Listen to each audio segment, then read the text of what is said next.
প্রিয়, মহামান্য আমিরের সাথে তর্ক করা আপনার জন্য সমীচীন নয়। এজেলুনা হঠাৎ আব্দুল আজিজকে লক্ষ্য করে বলে উঠল। সে এতক্ষণ পিতা পুত্রের কথাবার্তা শুনছিল। আপনার পিতা হলেন সর্বাধিনায়ক। কাকে আন্দালুসিয়ার আমির নিযুক্ত করা হবে সে দায়িত্ব তাঁর। তিনি আপনার চেয়ে অনেক অভিজ্ঞ। তিনি যাকে যোগ্য মনে করবেন তাকেই আন্দালুসিয়ার আমির নিযুক্ত করবেন।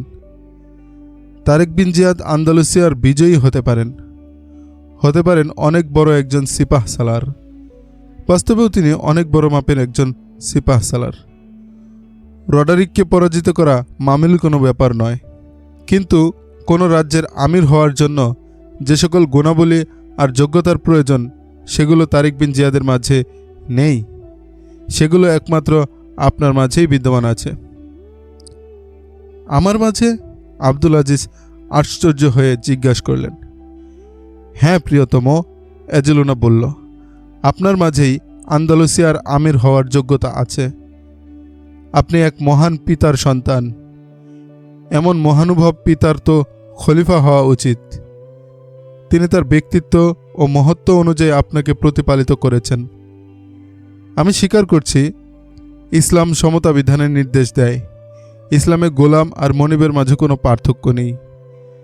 কিন্তু যে ব্যক্তি গোলামির শৃঙ্খল পায়ে জড়িয়ে বড় হয়েছে তাকে যদি আপনি মুক্তও করে দেন এবং তাকে মাথার উপর বসিয়ে দেন তাহলে সে হয়তো আপনার জন্য জীবন উৎসর্গ করে দেবে, কিন্তু কোনোদিন মনিব হতে পারবে না। মনিব হওয়ার সকল গুণাবলী থেকে সে চিরকাল বঞ্চিত থাকবে। এজেলুনা সুরের মূর্ছনা ছড়িয়ে কথা বলে যাচ্ছিল, আর মুসা বিন নুসাইর তন্ময় হয়ে তার কথা শুনছিলেন। এজেলুনা এমনিতেই অত্যন্ত রূপসী ছিল। তার উপর তার কথা বলার ভঙ্গি এতটাই হৃদয়গ্রাহী আর আকর্ষণীয় ছিল যে মনে হতো তার মুখ থেকে বের হওয়া প্রতিটি শব্দ শ্রোতার হৃদয়ে সুরের ঝংকার তুলছে। মুসা বিন নুসাইর বয়োবৃদ্ধ এবং অভিজ্ঞ ব্যক্তি ছিলেন। তিনি গভীর দৃষ্টিতে এজেলুনার দিকে তাকিয়ে রইলেন। মনে হচ্ছিল তিনি এই সুশ্রী চেহারার রহস্য উদ্ঘাটনের চেষ্টা করছিলেন। আব্দুল আজিজ নওজোয়ান ছিলেন। এজেলুনার রূপে মুগ্ধ হয়ে তাকে বিবাহ করেছিলেন। তিনি এই পূর্ণ যৌবনা নারীর হাতে মনপ্রাণ সঁপে দিয়েছিলেন। তার উপর বিদ্রোহীদেরকে ধ্বংস করে এজেলুনা আব্দুল আজিজের অন্তরে এক ধরনের শ্রদ্ধার আসন গড়ে তুলেছিল। আর এজন্যই এজেলুনার আন্তরিকতা মিশ্রিত ও জোরালো বক্তব্যের সামনে আব্দুল আজিজ কোনো কথা খুঁজে পেল না। রাত গভীর হয়ে এসেছিল। মুসা বিন নুসাইর তার শয়নগৃহে চলে গেলেন।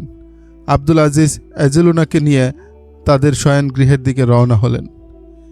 এজেলুনার কথার কোনো উত্তর দিতে না পেরে আব্দুল আজিজ মনে মনে কিছুটা অস্বস্তি অনুভব করছিলেন। কামরায় প্রবেশ করে আব্দুল আজিজ এজেলুনাকে বুকের উপর টেনে নিয়ে বললেন, প্রিয়তমা, আমি তারেক বিন জিয়াদের বিরুদ্ধে কোনো কথাই বরদাস্ত করতে পারি না। তুমি তাকে এখনও গোলাম মনে করো। তুমি আমাকে তার চেয়েও শ্রেষ্ঠ মনে করো। আমি লক্ষ্য করছি আরব আর বারবারদের দুটি ভিন্ন সম্প্রদায় কোন দিকে চলছে। আরবরা নিজেদেরকে বারবারদের চেয়ে শ্রেষ্ঠ এবং অধিক সম্মানের অধিকারী মনে করে। বাস্তবতা হলো যে ইসলাম গ্রহণ করে নিয়েছে তার অন্তর থেকে উঁচু নিচুর ভেদাভেদ দূর হয়ে গেছে।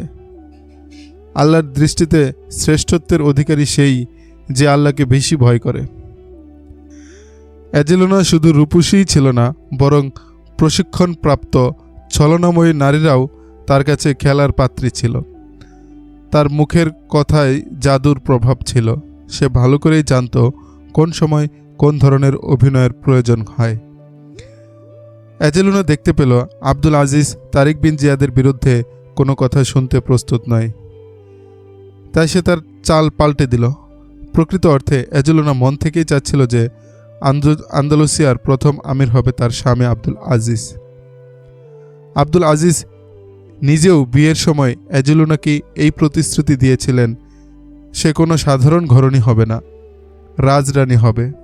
আমি অন্তর থেকে তারেক বিন জিয়াদের বিরোধী নই। প্রিয় এজেলুনা আব্দুল আজিজকে নিবিড়ভাবে জড়িয়ে ধরে বলল, আমি তাকে ততটাই সম্মান করি যতটা তুমি করো। তোমার সামনে তার কোনো প্রশংসা করতে আমি ভয় করি। হয়তো তুমি সন্দেহ করবে, তোমার চেয়েও তারিক বিন জিয়াদ আমার কাছে বেশি প্রিয়। আমি তারিক বিন জিয়াদকে নিচু শ্রেণীর মানুষ মনে করি না। আব্দুল আজিজ অ্যাজেলোনার রেশমের মতো শরীরের উত্তাপ অনুভব করছিল। দক্ষিণা বাতাসের ঝাপটা অ্যাজেলোনার মসৃণ চুলকে উড়িয়ে নিয়ে বারবার আব্দুল আজিজের চেহারা ঢেকে দিচ্ছিল। অ্যাজেলোনার চুলের সুগন্ধি আব্দুল আজিজকে ঘোরের মধ্যে ফেলে দিল।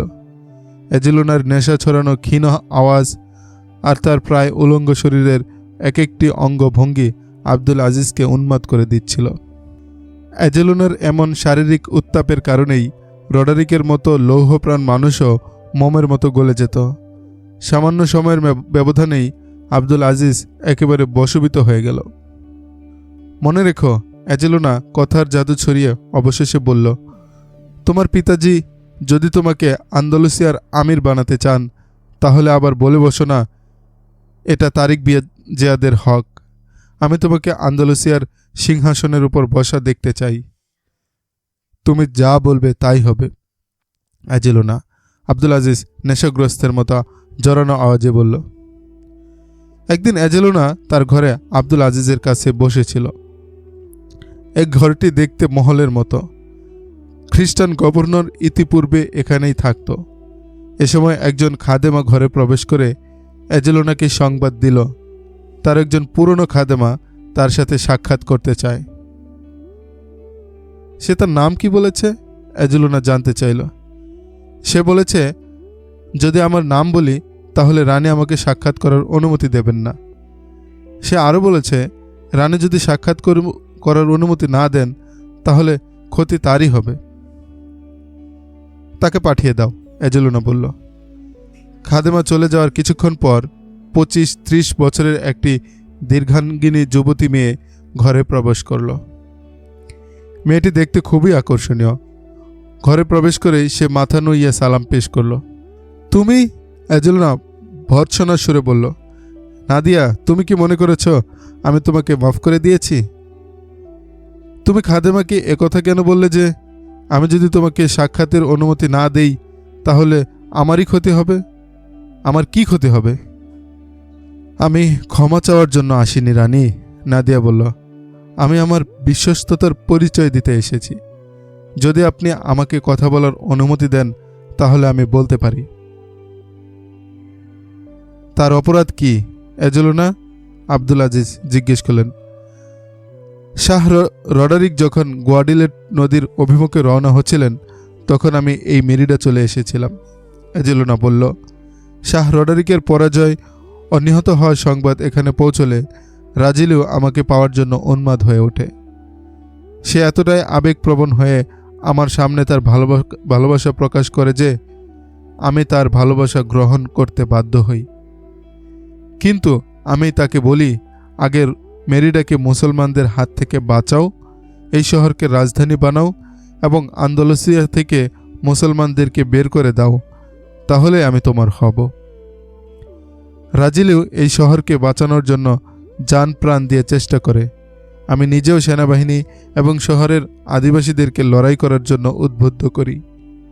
এ সময় নাদিয়া আমার একান্ত খাদেমা ছিল। আমি তাকে আমার মনের কথা বলার সাথী বানিয়ে নিয়েছিলাম। এক রাতে আমি শহরের নেতৃস্থানীয় লোকদেরকে একত্রিত করে দিক নির্দেশনা দিচ্ছিলাম, কিভাবে জনসাধারণকে এবং নারীদেরকে লড়াইয়ের জন্য উদ্বুদ্ধ করা যেতে পারে।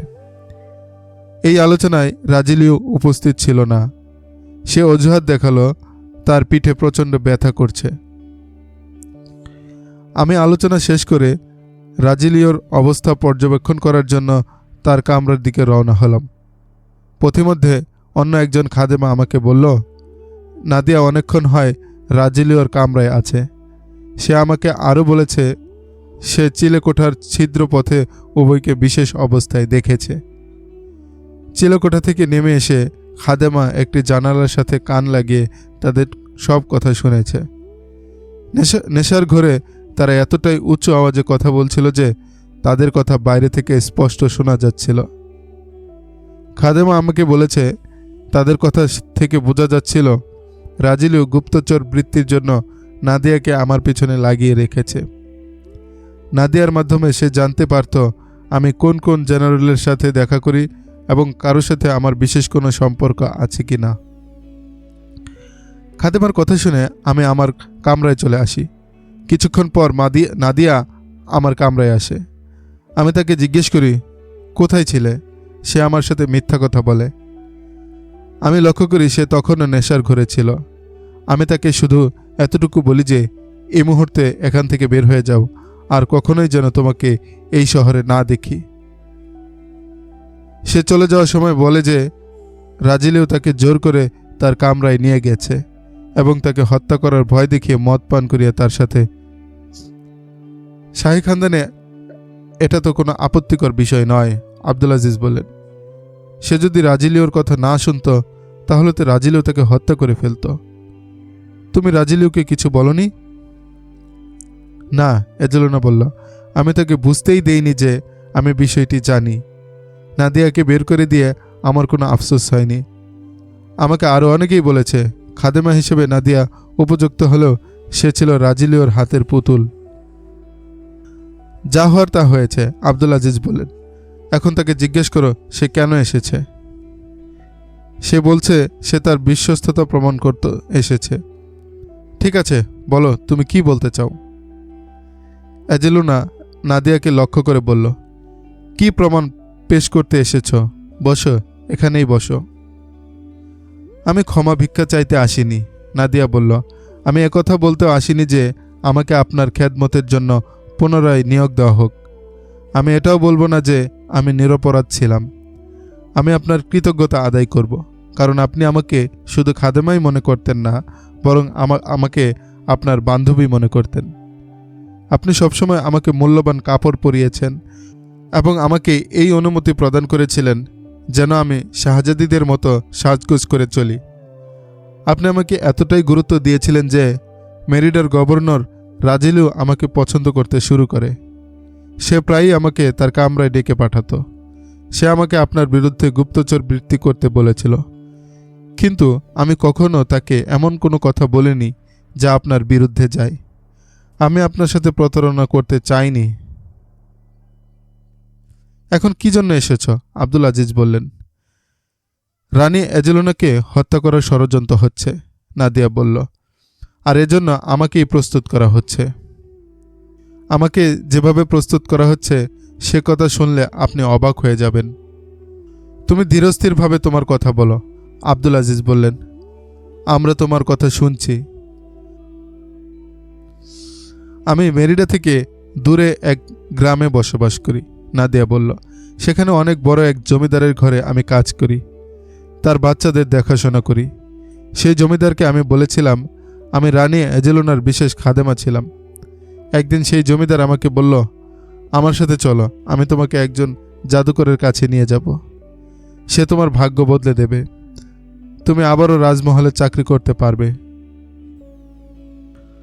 আমি তার সাথে চলতে শুরু করলাম। জাদুকর সেই গ্রামেই থাকত।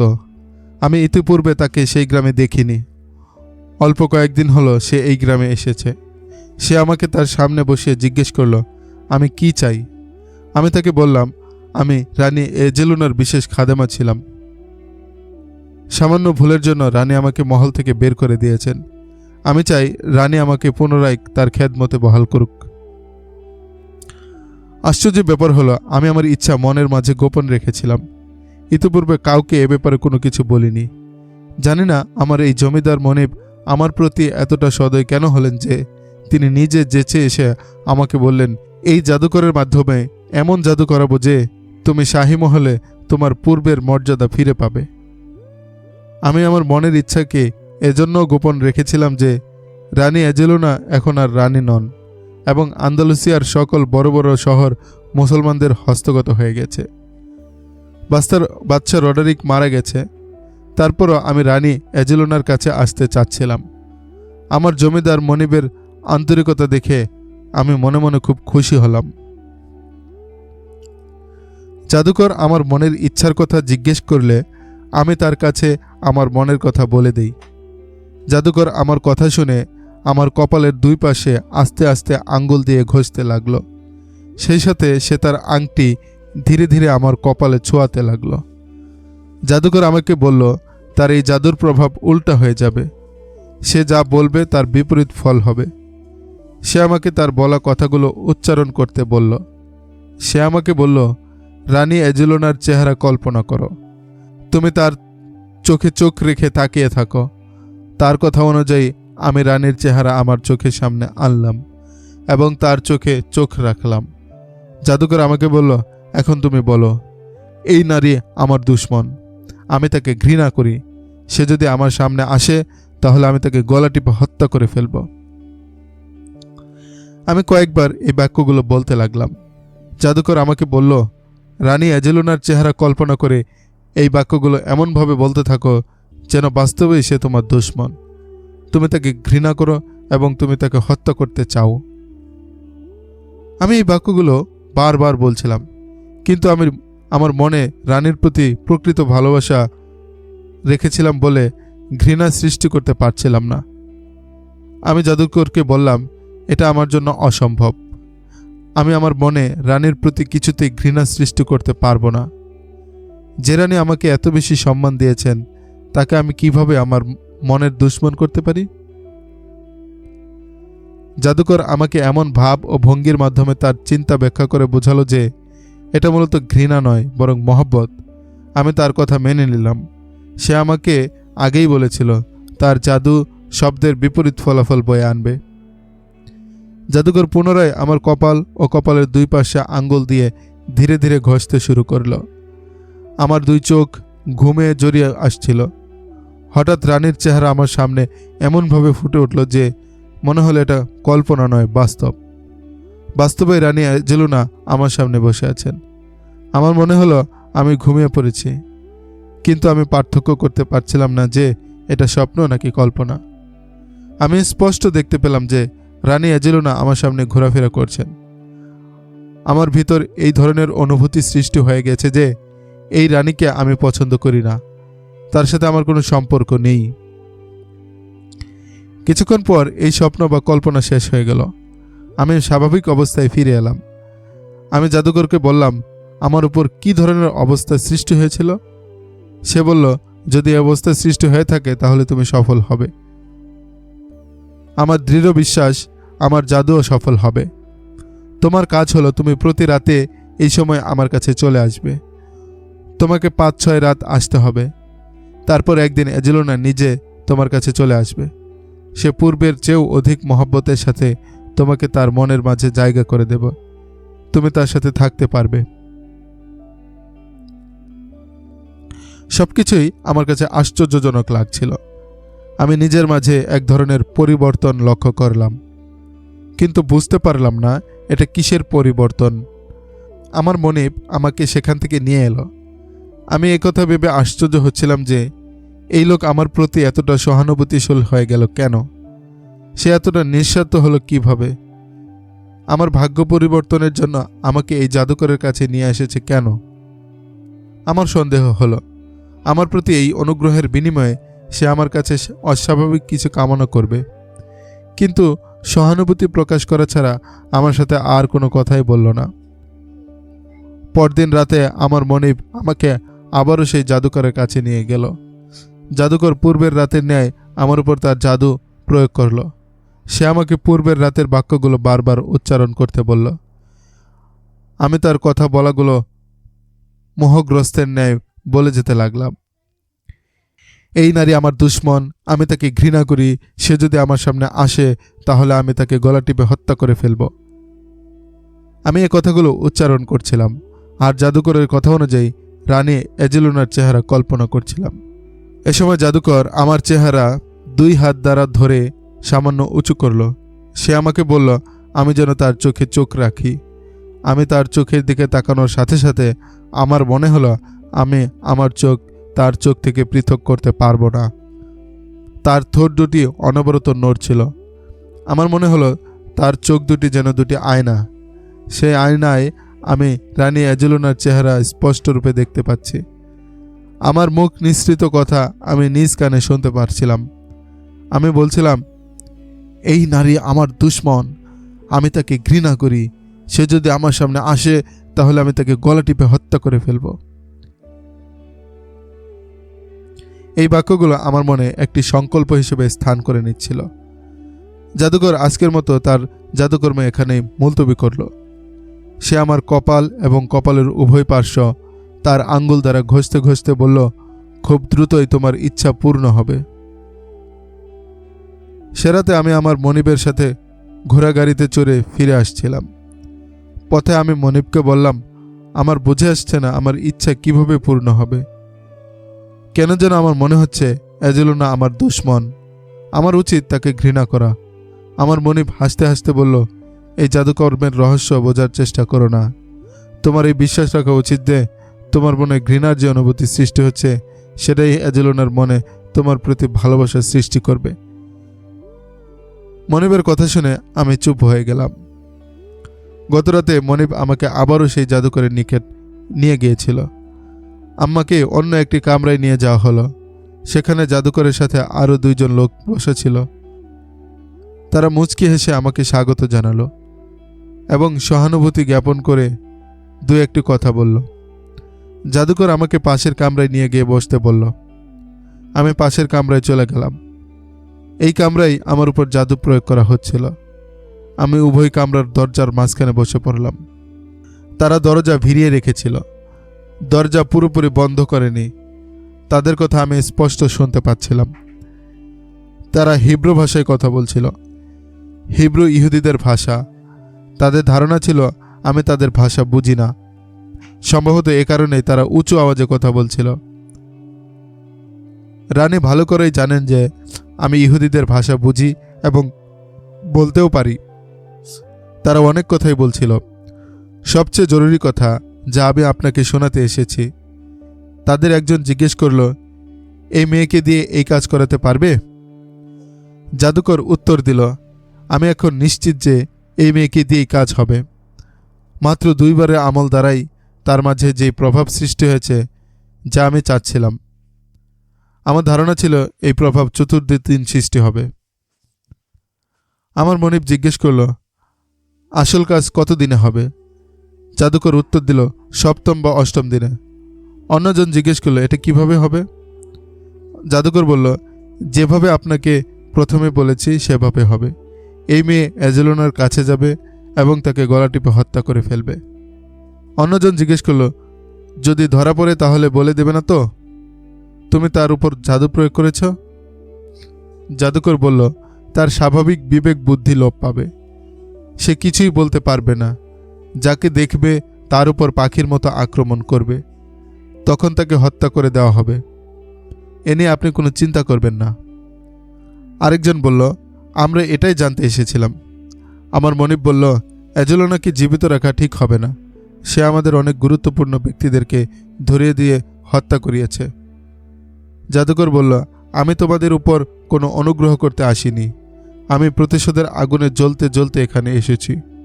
ইহুদিরা এই রাজ্যে নিজেদের জন্য সম্মানজনক জায়গা তৈরি করে নিয়েছিল। মুসলমানরা ইহুদিদেরকে সম্মানজনক পদমর্যাদা দিয়েছিল, বিভিন্ন জায়গিরদারির ব্যবস্থা করে দিয়েছিল। সব কিছু ছিনিয়ে নেওয়া হয়েছে, আর এজন্য দায়ী হলো শয়তান অ্যাজেলোনা। এই বদনসিবের জানা নেই যে ইহুদিরা মাটির নিচে দিয়ে আক্রমণ করে। আমরা অবশ্যই বিজয়ী হব। এখানে আবারও ক্রুশের রাজত্ব প্রতিষ্ঠিত হবে। আমাদের বিজয়ের নিদর্শন হলো আমরা এমন একজন মেয়ে পেয়ে গেছি যে কোনো রকম বাধা ছাড়াই অ্যাজেলোনা পর্যন্ত পৌঁছতে পারবে। আব্দুল আজিজের চেহারা রাগে রক্তবর্ণ ধারণ করল। অ্যাজেলোনার হাত কাঁপতে লাগলো। তারপর কি হয়েছে? আব্দুল আজিজ জিজ্ঞেস করল। তাড়াতাড়ি বলো, আমরা তোমাকে পুরস্কৃত করব। কিছুক্ষণ পর নাদিয়া ঢোক গিলে বলতে শুরু করলো, জাদুকর আমার কামরায় প্রবেশ করল। আমার অবস্থা এই দাঁড়িয়েছিল যে ভয়ে আমার শরীর কাঁপছিল। প্রথমে আমি চিন্তা করেছিলাম জাদুকর আসার আগে আমি পালিয়ে যাব। পরে ভেবে দেখলাম আমি যদি পালিয়ে যাই তাহলে তারাও সরে পড়বে। জাদুকর এসে প্রতিদিনের ন্যায় আমার উপর তার জাদু প্রয়োগ করতে শুরু করল।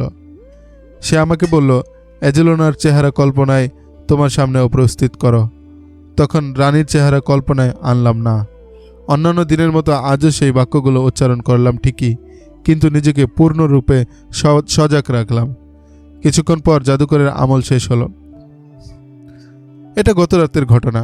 সকালে আমি আমার মনিবের কাছে শহরের আসার অনুমতি চাইলাম।